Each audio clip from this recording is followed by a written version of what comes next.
upon learning that my husband had a beloved but unattainable white moonlight in his heart. I voluntarily applied to deregister my household registration and joined the nation's top-secret scientific research program.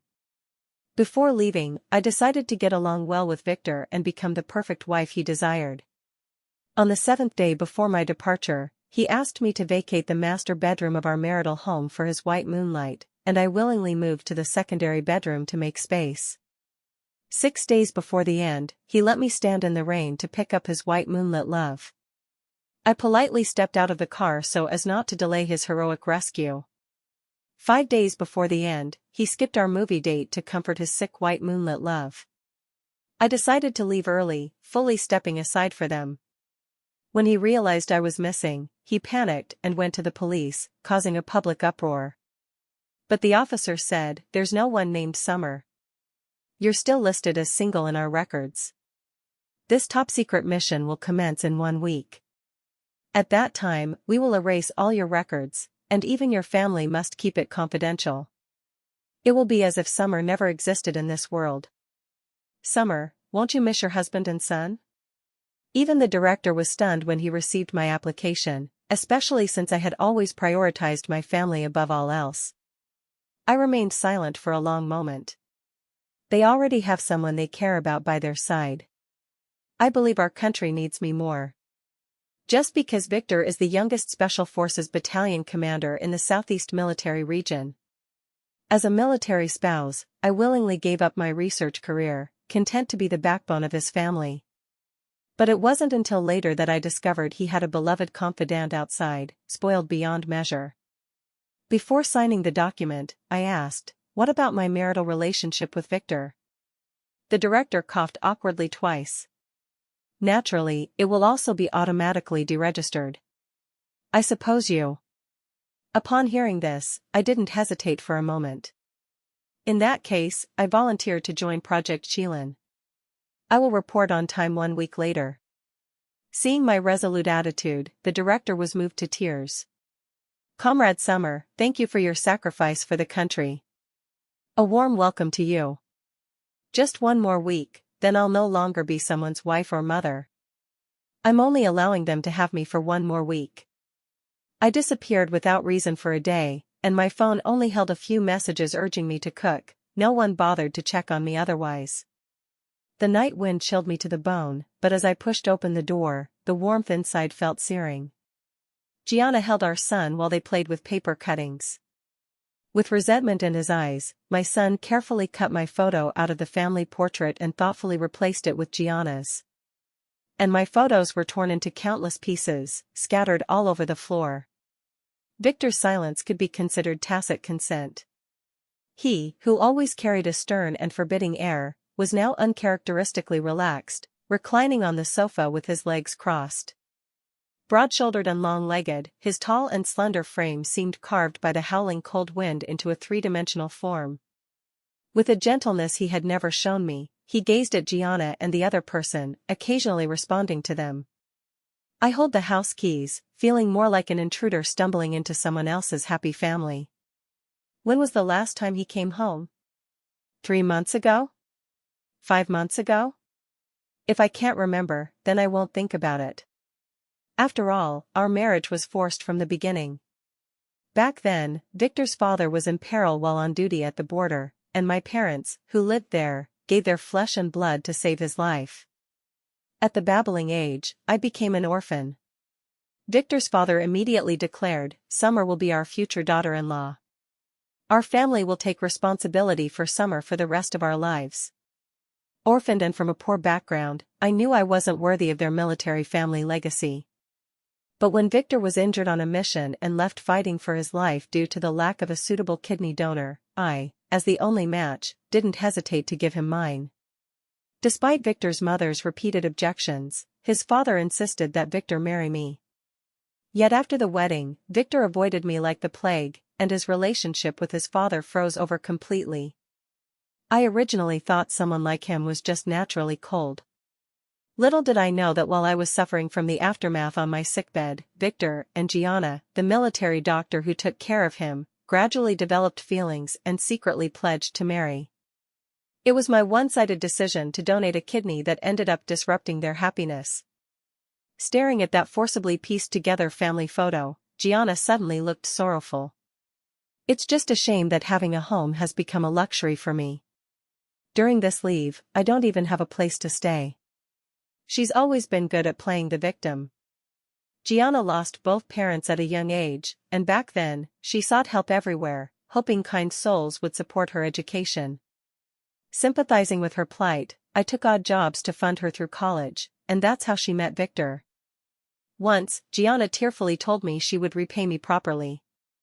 Her way of repaying me was chasing after Victor's unit after graduation, becoming a military doctor, and spending every moment by his side. In the military unit, Gianna went around spreading rumors about me, accusing me of fake charity, late payments, and being stingy. Yet this orphan girl styled herself as a noble young mistress outside, utterly vain. Because of this, Victor became even more disgusted with me and immediately separated from me after marriage.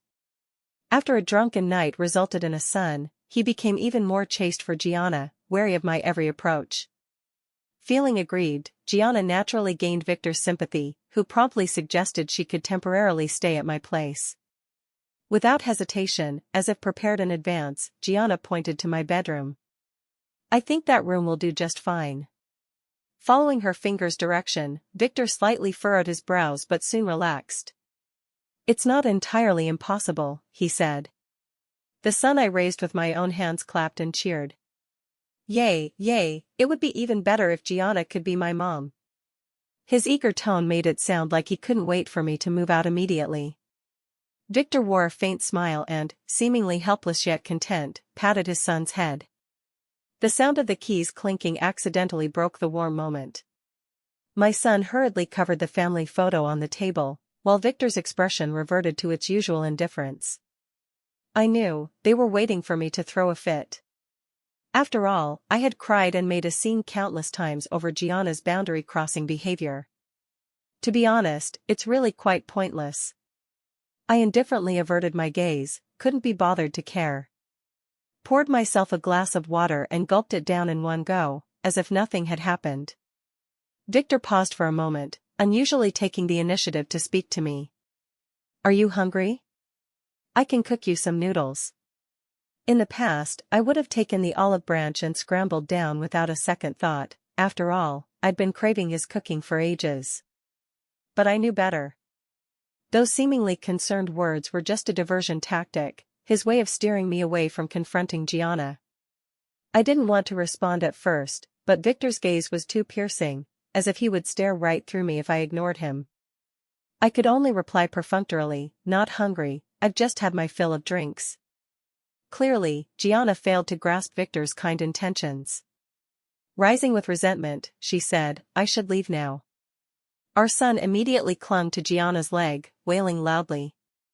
Mom is mean. You just came back and chased Gianna away, he cried. You should be the one to leave. I want Gianna to stay. A sudden lump formed in my throat, stuck and impossible to swallow. Victor reluctantly picked up the car keys, clearly unwilling to let Gianna leave.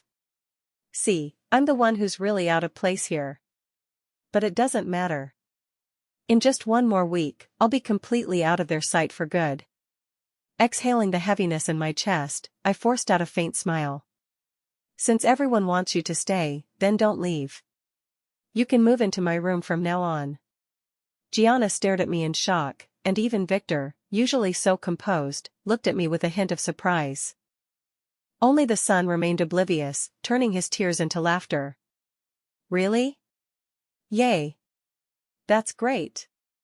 Victor's eyes flickered with mixed emotions as he quickly spoke up before Gianna could move. No need, Gianna will go back after her vacation. I'll find her a hotel, no trouble for you. After 7 years of marriage, it seems I've never truly understood Victor. Logically, since Gianna lives here, they should be closer, and he should have been eager to agree. Even Gianna was upset by Victor's unexpected behavior, a tear hanging unshed in her eye. For once, Victor's thoughts weren't preoccupied with Gianna, his gaze remained fixed on me. It seemed he had finally noticed my unusual state. Meeting his gaze, I smiled calmly. No trouble. I've taken on a job, so I won't be needing this room anymore. Victor's deep-set eyes darkened with irritation. Oh, where are you off to for odd jobs this time? Our son muttered under his breath, clearly displeased. All you can do is cook and mop floors at home, can't even make $3,000 a month. If you hadn't married Dad, how could you live such a comfortable life? My heart felt doused in lemon water, sour and shriveled. Victor's father was rarely home, and Victor's family had long cut off my tuition and living expenses. With nothing but my own rough hands, I miraculously managed to get into the School of Mathematical Sciences at University A by working odd jobs. Victor's father knew nothing about any of this. After 7 years of marriage, Victor had grown so distant from me that he didn't even know what job I did. For the entire 10 months of pregnancy, including giving birth, I went to the hospital alone, holding my belly. I nearly died on the delivery bed from a difficult labor, yet I mustered the strength to sign my own critical condition notice. I gave up a generous salary and chose a laid-back position within the team, just to raise my son healthily. Yet my son accused me of being a parasite. In the past, I would have poured out my grievances, begging for the slightest bit of attention. But now, I simply replied calmly, "No, I'm preparing to participate." Before she could finish speaking, Gianna suddenly furrowed her brows in pain and clutched her stomach. I don't know what's wrong, but my stomach suddenly hurts badly. Victor instantly shifted his gaze from me and knelt on one knee to examine Gianna's abdomen, visibly frantic. Does it hurt here? Or here? My son, who usually waited for me to serve him at meals, swiftly poured a cup of hot water and handed it to Gianna. Gianna, would drinking some warm water make you feel better? The scene before me, of her being surrounded and cared for by family, was a dream I could never reach in my lifetime. So it wasn't that they didn't know how to care for someone. They just didn't care about me. I remember this summer was particularly sweltering, and after busily cooking alone, I collapsed onto the living room floor.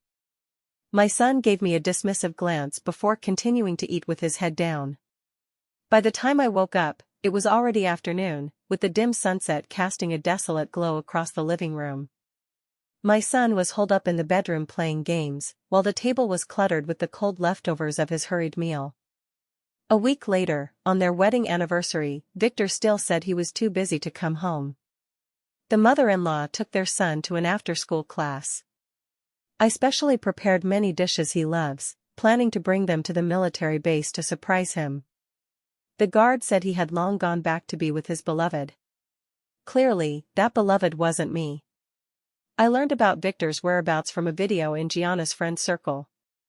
In the amusement park, Gianna wore a playful Mickey Mouse headband and held her son tightly in her arms. The son took Victor's hand and planted a kiss on Gianna's face. From behind the screen came the voice of the mother-in-law. Give each other a hug, you two. Victor pursed his thin lips hesitantly but ultimately smiled faintly and pulled Gianna into his arms.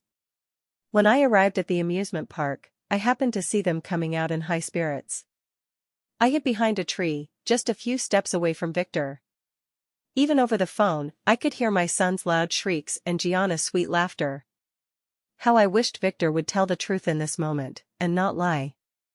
But he said, new recruit training, still busy. I bit my lip until it bled, gripping my phone as I replied, okay. This world is full of illusions, only pain never lies.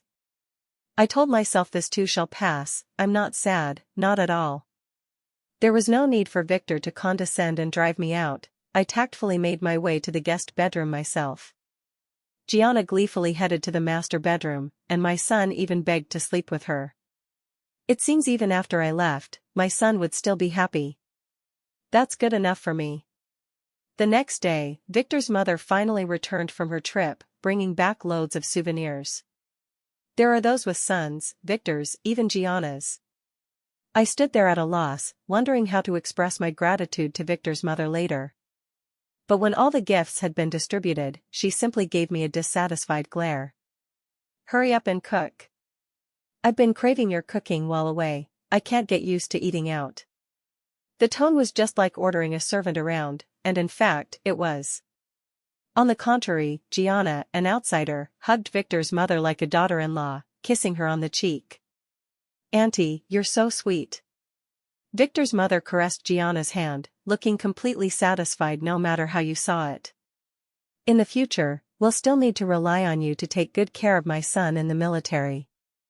People really do tend to look around aimlessly when they're feeling awkward. As I turned my head, my gaze accidentally met Victor's, which seemed to carry an unusual emotion.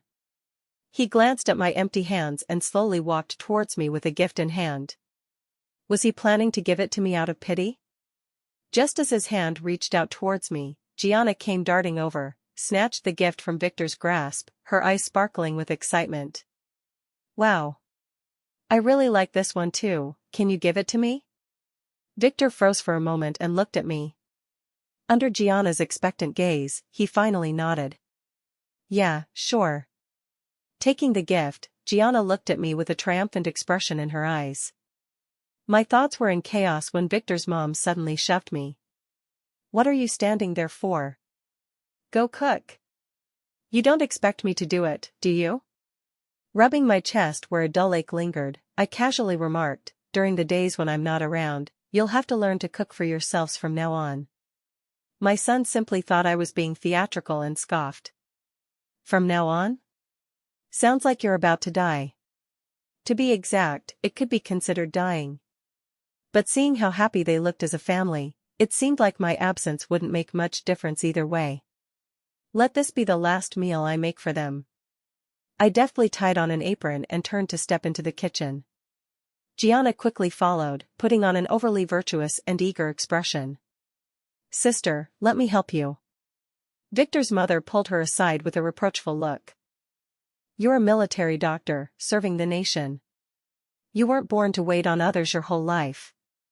After saying this, she also shot me a disdainful glance. I knew she was mocking me for not being as good as Gianna. She came to help, but all three of us would end up unhappy. Why should I invite displeasure? The stir-fried pork with green peppers in the pot was steaming, and suddenly, my vision began to spin in the rising mist. The sense of weightlessness left me disoriented, and I collapsed straight toward the floor. Victor had been standing behind me unnoticed and caught me in his arms. Was it just my imagination, or did I see his brows furrow deeply, eyes filled with a mix of heartache and panic? "Are you okay? Do you need help?" His solid muscles pressed against me, radiating scorching heat. Bracing against the strength of his arm, I managed to straighten up, hastily disentangling myself from his embrace. Victor's mother darted into the kitchen like she was guarding against thieves, putting herself squarely between us. I could tell as soon as I got back, she's just pretending to be tired because she doesn't want to cook. Just as I was about to explain, Gianna came running over to pull Victor along, beaming with joy. "Come quick, look at our son's family portrait, it's really quite well done." The spatula flipped in the pan, but no amount of stirring could shake the image of the four-person family portrait our son had drawn. There's Victor, him, Victor's mom, and Gianna. By the time I sat down at the table, the four of them were harmoniously taking turns serving themselves from the dishes. Only leftovers remained on the table. As the cook who prepared the meal, I picked up my chopsticks but found nothing left to take. Victor's mom had eaten and drunk her fill. Exchanging a glance with Gianna, she then straightened her posture. "Summer, there are things I must make clear to you." She produced 2 items. One was the divorce agreement between me and Victor. The other was a bank card with 10,000 saved. "You know very well the vast gap in status between you and my son. Your job is simply embarrassing. Now that my son has found true love, my grandson doesn't like you either, and I've long been dissatisfied with you." By this point, the message was clear. I turned to look at Victor, his eyes downcast, the long lashes masking any particular emotion. My heart sank completely, the Chilean project was about to commence, and it was time to end it all. I put down my chopsticks. "Good timing, I have something to say to you too." Victor's mother immediately raised her hand impatiently to stop me. "There's no need for your clingy words. Let me speak first." She pushed the divorce papers and the bank card toward me. Back then, your parents sacrificed their lives to save Victor's father. We were grateful to you, but we've treated you like a treasure all these years. That debt should be considered fully repaid. Donating a kidney to my son was your own choice. It can't be called a sacrifice, especially since my son even stooped to marry you out of obligation. I don't ask for your gratitude in return, just spare my son. If not, I'll kneel to you." As she spoke, she made a move to kneel, dead set on forcing me to sign the divorce papers. I mercilessly called her bluff. No need for the act. I'll sign. Under Victor's widening gaze, I picked up the pen without hesitation. The moment I signed my name, I even felt a sense of relief. Finally, I no longer have to actively bear the blame for abandoning the marriage. At last, it's over. The son raised his hands high, overjoyed. Yay! I can finally get a new mom. Gianna was so excited that she couldn't maintain her composure and immediately wanted to take Victor's hand so they could fly away together. This divorce cannot happen. Victor deliberately sidestepped Gianna's touch and reached out to snatch the divorce agreement. Under the astonished gazes of the crowd, the agreement crumpled in his hands, tore apart, and scattered into shreds across the room. "Victor, what are you doing?" Gianna's face flushed crimson as she covered it and dashed toward the bedroom. Victor's mother pounded the table in fury. "Have you lost your mind? Isn't this what you've always wanted?" Victor's expression darkened, and after a long pause, he explained, "Right now, I'm at a critical stage in my career. If we divorce, how will the leadership view me? How will they see Gianna?" I thought he really didn't want a divorce. In the end, it was all for Gianna's reputation. Let it be. Actually, even without signing this agreement, it would automatically be cancelled once I'm gone. Amid the commotion, I went out alone. I hailed a taxi to the traditional Chinese medicine clinic I frequented. I often came here to buy medicine for Victor's father. Since his injury, his chest would hurt unbearably whenever it was windy or rainy. I've consulted all the relevant experts, and only this particular brand of traditional Chinese medicine has shown especially effective results. Before he even comes home on leave, I always prepare some in advance for him to take back to the military camp. Every time, he affectionately pats my head, his eyes brimming with tenderness. "Summer, what would this family do without you?" Dad Victor treated me extremely well, dividing his monthly salary into 3 parts. 1 part for household expenses, 1 part for me, and 1 part to be saved. But the portion meant for me was taken away by Mom Victor early on. While others enjoyed family love by their parents' side, I wore out the calluses on my hands working at the construction site. Yet I didn't want to trouble Dad Victor anymore, so I scrimped and saved to finish my education. This time I instructed the doctor to write down the prescription. When I'm gone, they can still use this prescription to get medicine for Victor's dad. After buying the medicine, I felt restless and wandered into a shopping mall. Passing by a cosmetics counter, the mirror happened to reflect my exhausted face. The dull expression completely overshadowed my delicate and well-defined features. If my parents were still alive, I'd surely be the treasure they'd cherish in their hands, and I probably wouldn't have let myself fall into this state. The teller inside smiled and came over. "Looking to buy something?" I was stunned and shook my head. "I don't understand these things." "It's okay, even if you don't buy anything, you can come and try some makeup." She pulled me to sit down, picked up a bunch of things I didn't understand, and started applying them to my face. In the mirror, I slowly transformed, gradually taking on a different appearance. So radiant, completely without any trace of the wear and tear of time. "You look so beautiful. Women really should love themselves more.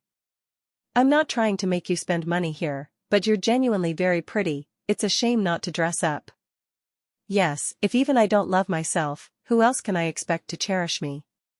Not wanting to waste the salesperson's efforts, I bought a lipstick and left. The same clothes have been worn over and over for several years. Now that I'm at a new workplace, it's time to get some new outfits. After changing into trendy clothes, I truly didn't recognize the person staring back at me in the mirror. My mood lifted considerably as I walked out of the mall, arms full of shopping bags. The sky was gloomy, with thick, dark clouds looming overhead like a swirl of dense smoke.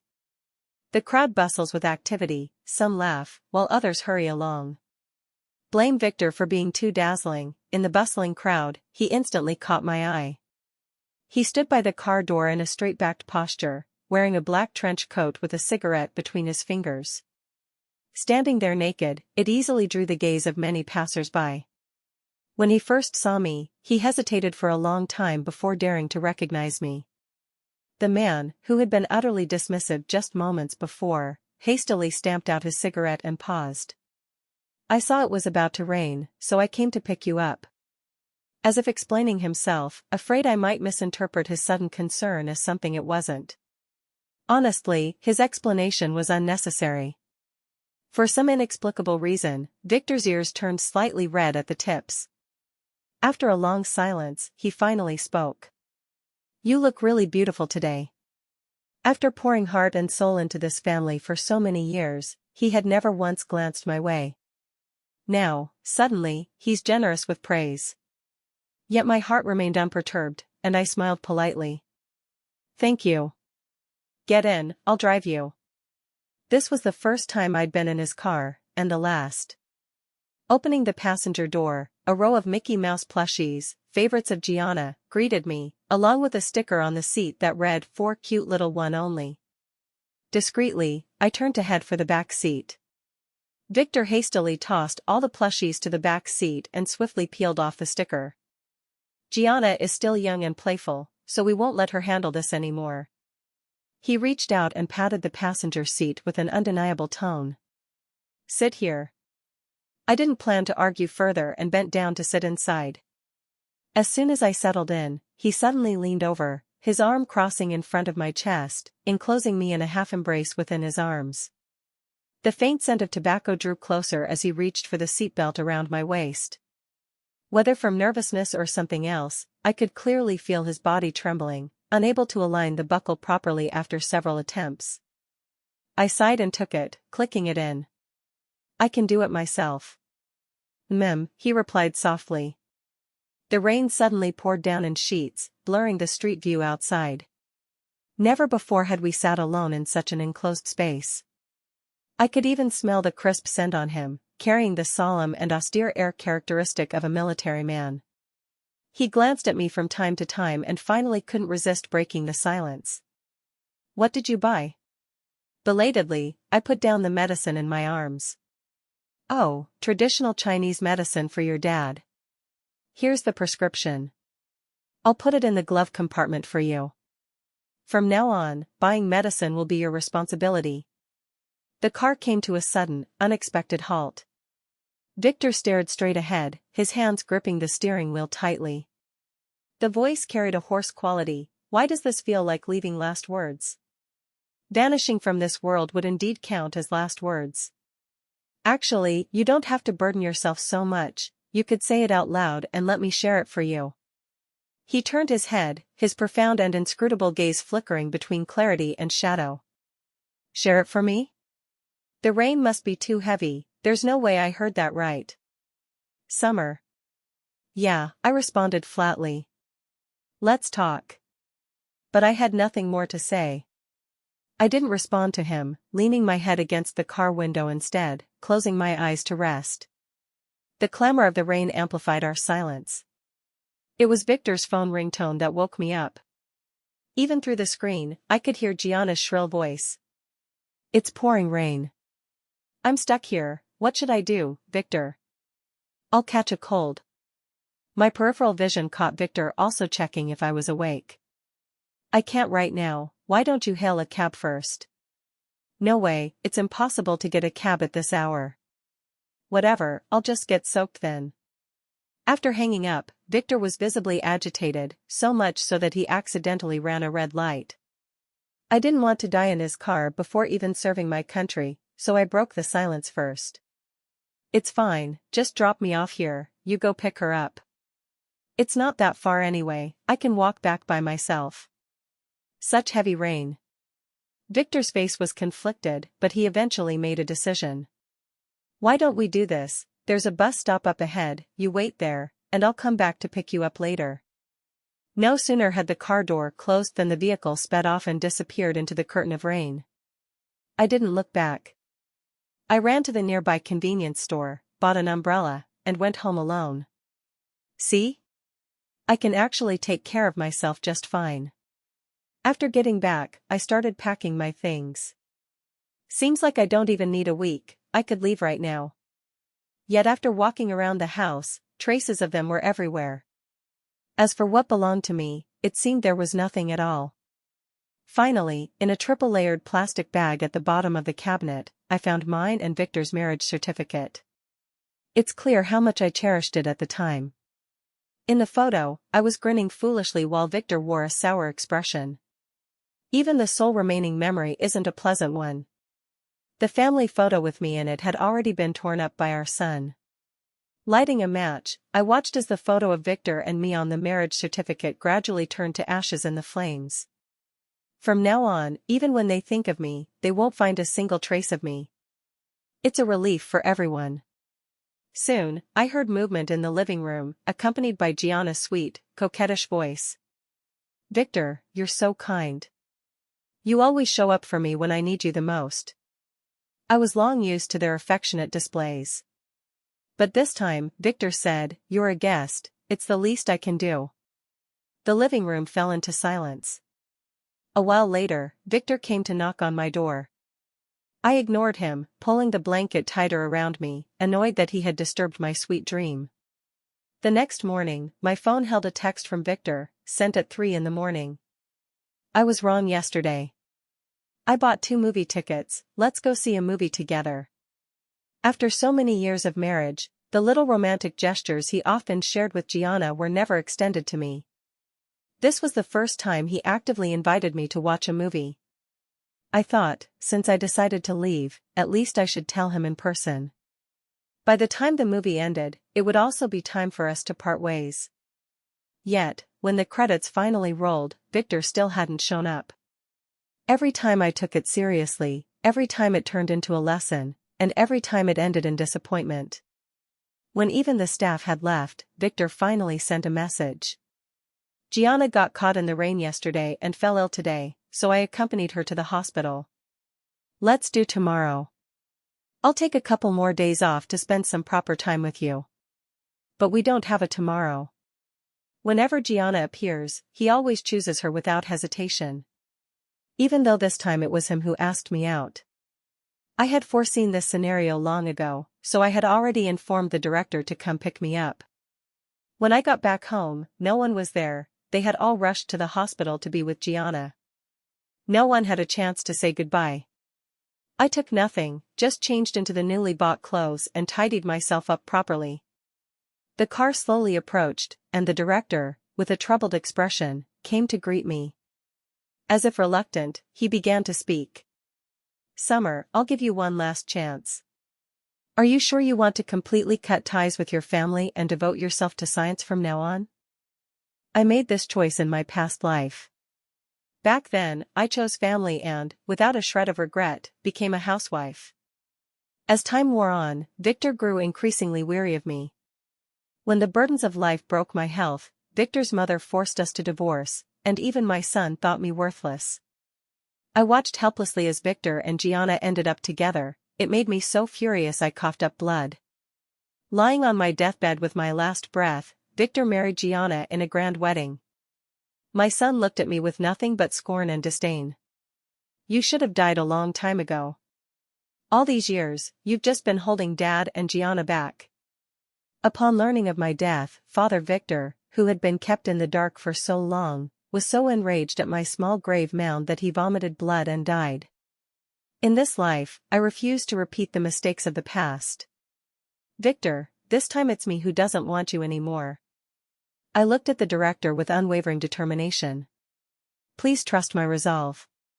I will dedicate my life to the country without any regrets." The director's eyes welled up with tears as he held my hand. "Summer, no, your code name is Red Eagle now. Welcome to Project Chelan, and to our ranks." The moment I stepped into the car, I knew worlds would forever separate us. The car drove for hours, passing skyscrapers alive with neon lights, weaving through bustling crowds. Past mountains, past streams, until finally disappearing into the heart of the wilderness. From then on, our paths diverged, living out our separate lives in peace, undisturbed. Victor's entire family was busy taking care of Gianna. By the time they returned, it was already evening several days later. In the past, I would always wait for them to come home and prepare hot meals. This time, Victor's mother knocked on the door for a long time, but no one answered. She angrily scolded, "This lazybones, already asleep so early, and not opening the door after knocking for so long." Everyone at the door stomped their feet from the cold, and after much difficulty, they finally got a locksmith to open the door. When they pushed it open, the house was cold and deserted. They looked the same as when they left. The unwashed dishes lay quietly in the sink, covered in a layer of mold. The son cried out in hunger, "Why didn't Mom cook? I don't want takeout anymore, I want Mom's cooking." Victor's mom was heartbroken and started scolding again. "Where the hell has Summer gone? Not even cooking dinner, how outrageous." A faint unease rose in Victor's heart. He wiped a finger across the dust on the windowsill. Clearly, no one had been home for days. The thick fear wrapped around him like the night, and at last he remembered. "I promised to watch a movie with her, and I completely forgot." She couldn't be mad, could she? He searched the house several times over, even rummaging through the storage room, but couldn't find any trace of me. Gianna pouted and poked her fingers. "Could Big Sis have run away because she was upset you were all spending time with me?" Victor's mother flung open the drawer, threw my ID card onto the table, and said with absolute certainty. "All her documents are at home, how could she have run away? Does she even have the capability? Besides, she doesn't even have a parental home to go back to. Where could she possibly go?" Victor gripped his phone as he dialed my number, his heart gradually tightening. Until my ringtone sounded from the guest bedroom. Everything was there, except for me. The son, already starving, clutched his stomach and wailed, "No. I want to eat now." Victor's mother smiled awkwardly at Gianna. "How about tasting your cooking today?" Over the years, Gianna had gotten used to being served by me. Though extremely reluctant, she quickly smiled and said, "Of course." But the moment she turned around, her face twisted into a scowl. While cooking, she poured in half a bag of salt. "Marrying into your family doesn't mean becoming your maid," she muttered fiercely. This masterpiece made my son spit it out after one bite, and Victor's mom kept rinsing her mouth from how overpoweringly salty it was. Gianna blinked her teary eyes. "I'm really not good at cooking." Victor's mom saw the situation clearly but couldn't say anything. The dining table became a scene of chaos, with only Victor sitting gloomily on the sofa. He seemed preoccupied, staring blankly at the last message I sent, occasionally glancing toward the door. Day after day, the surface harmony could only be maintained at first. Gradually, even Victor's mother wanted to find me and bring me back as soon as possible. The military had long been urging Victor to return to duty, but he chose to defy orders, insisting on waiting for my return in person. Finally, the whole family couldn't sit still any longer and rushed to the police station to report the case. "Officer, I suspect my wife has been kidnapped." Victor, flustered and anxious, placed his last hope in the police. The police asked him about my name, height, age, appearance, and workplace. Victor hesitated for a long time before realizing he knew nothing about me except my name. Even the police were speechless. "Seeing how panicked you were about finding your wife, I thought you cared deeply. Turns out you don't even know these basic details?" Victor's face turned red, and he finally remembered to produce the marriage certificate. The police conducted a thorough search in the system, then gave Victor a strange look. "This ID must be fake, right? There's no such person as Summer. Look closely. The official seal is clearly stamped here. Summer is my wife." Victor, no longer composed as usual, shouted in desperation. "But your marital status shows as single." The officer then turned to Victor's mother and advised. Is he under too much mental stress? I suggest taking him to see a psychiatrist. With those words, everyone fell silent. It couldn't be that everyone had hallucinated or imagined a person like Summer out of thin air. Victor stood frozen in place, his usually upright posture suddenly weak. His son was still standing there in the flesh, yet this marriage seemed to have turned into nothing more than a dream of his. As if Summer never truly existed at all. Victor's mother pondered for a moment, her eyes suddenly lighting up. This works out perfectly. Saves the trouble of a divorce. You should hurry and hold the wedding with Gianna, it'll still count as your first marriage. Gianna shyly twisted the hem of her clothes with her fingers. It doesn't need to be too extravagant. As long as I can be with Victor, I'm willing to do anything. When did I ever say I was marrying Gianna? Victor interrupted coldly. He had never looked at Gianna with such coldness before, as if she were a complete stranger. My wife is Summer, and she's the only one, he said before turning around and getting into the car. Gianna kept chasing after him but fell to the ground, blood dripping from her chin, yet Victor didn't even glance back. After trying every possible method, only one option remained. Victor, who hadn't called his father for years, took the initiative to break the ice and phoned Victor's dad. Upon hearing the situation, Victor's father rushed home overnight and flew into a rage at the house. I was just busy in the military camp, not dead. What on earth have you been doing behind my back? If anything happens to Summer, I'll cut ties with all of you. He pointed at Victor's mother's nose, gnashing his teeth in hatred. If it weren't for Summer's parents saving me back then, it would have been your family left as widows and orphans. How dare you still try to force her into divorce? He glared at Victor, his eyes full of murderous intent. If Summer hadn't donated her kidney to you despite her own health, your damn grave would have already grown grass long ago. With that, he delivered a hard slap to his son, whom he had always cherished and coddled. Back when your mother was giving birth to you, she had a difficult labor. Without hesitation, she told the doctors to save the baby, not her. What right do you have to look down on her? And you? He gritted his teeth, pointing at Gianna. You knew full well my son was married, yet you still clung to him, shame on you, a military doctor at that. Get out of here right now, and never show your face in my house again. Gianna opened the door in tears, glancing back with every step, yet Victor never asked her to stay.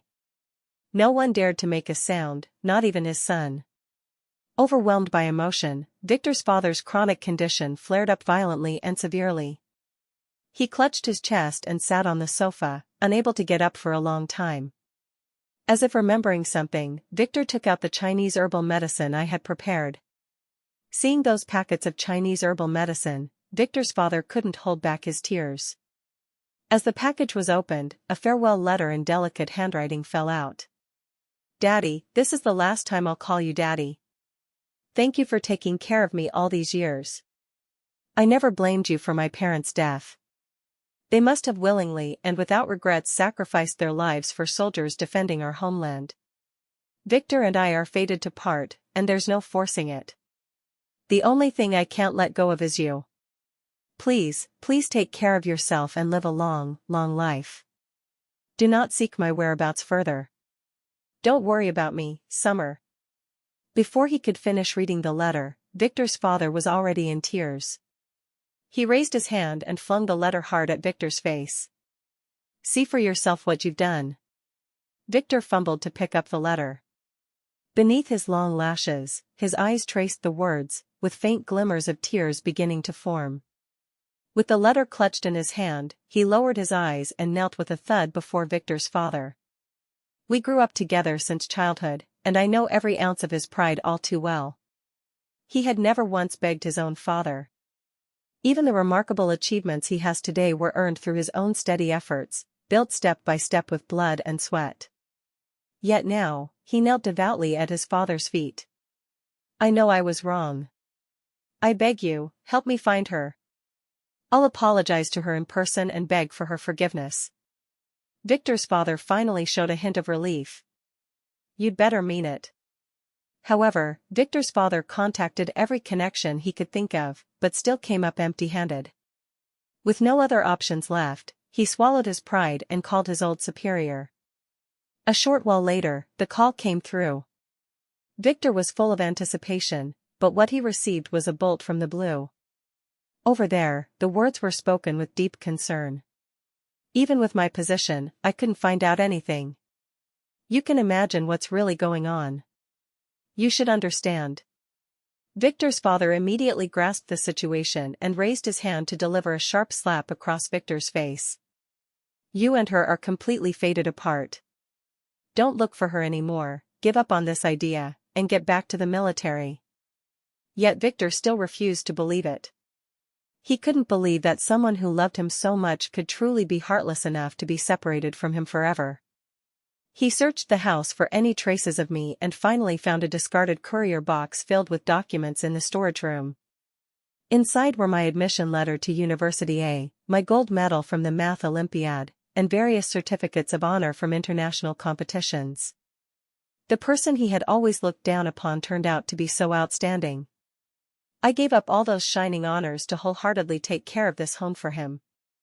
In the end, it was also him who personally pushed me toward a distance I could never reach in this life. 5 years later, the base was infiltrated by spies, and several researchers mysteriously died. The organization dispatched their most elite special forces to assist us in relocating.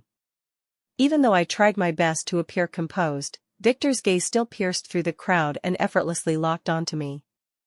A pair of powerful hands suddenly held me tightly, gripping increasingly firm. Victor's eyes were moist, his voice trembling. "Summer?" The senior brothers beside me immediately pushed Victor away. "What are you doing?" "She's my wife," Victor said, his eyes flashing with the light of something regained. But then my words snuffed it out completely. "Take a closer look.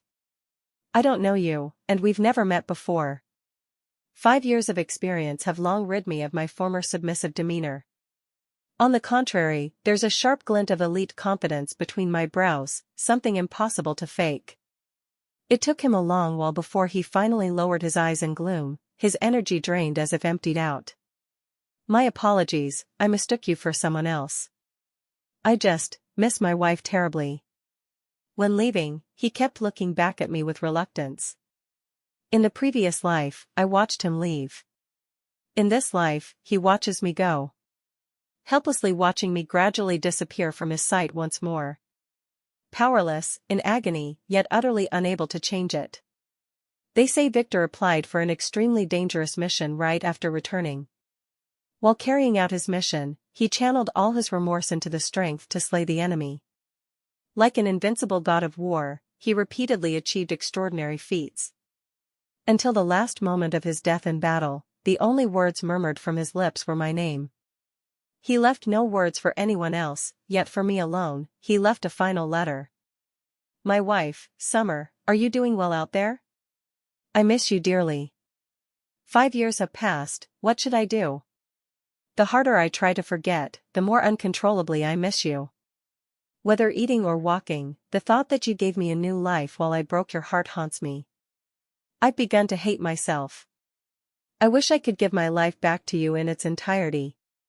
It's like I'm suffering from an incurable illness. For the past that had you, the auditory hallucinations, the illusions, the visions, I refused to wake up. When I saw you again, for a fleeting moment, I thanked heaven for returning you to me. But when you refused to recognize me, I understood completely. The regrets of the past could never be undone. Perhaps only death can end it all. I am not the type to leave a suicide note, to sacrifice for my country is my fate. When you read this letter, I must have already turned into a handful of dust. I will become a star in the sky, or perhaps a piece of data in your computer. I will always watch over you. Your husband, Victor. After finishing the letter, I lit it with a lighter. Watching it gradually turn to ashes was like witnessing every moment of our past that I had to let go. I respect him for his heroic sacrifice for the country. But as my former husband, I will never forgive him. Later, I learned that after I left, Victor severed all ties with Gianna. Gianna initially wanted to cling on using their son, but Victor was so resolute that he wouldn't even acknowledge the child.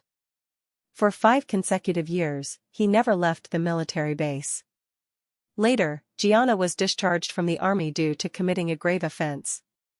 With this blemish on her record, no workplace dared to hire her, no matter where she went. As a last resort, she had no choice but to return to her hometown. She originally intended to marry a wealthy local, only to find out he was an alcoholic. Gianna was beaten black and blue every day. Her son became much more sensible, often mentioning his mother with words full of guilt and remorse.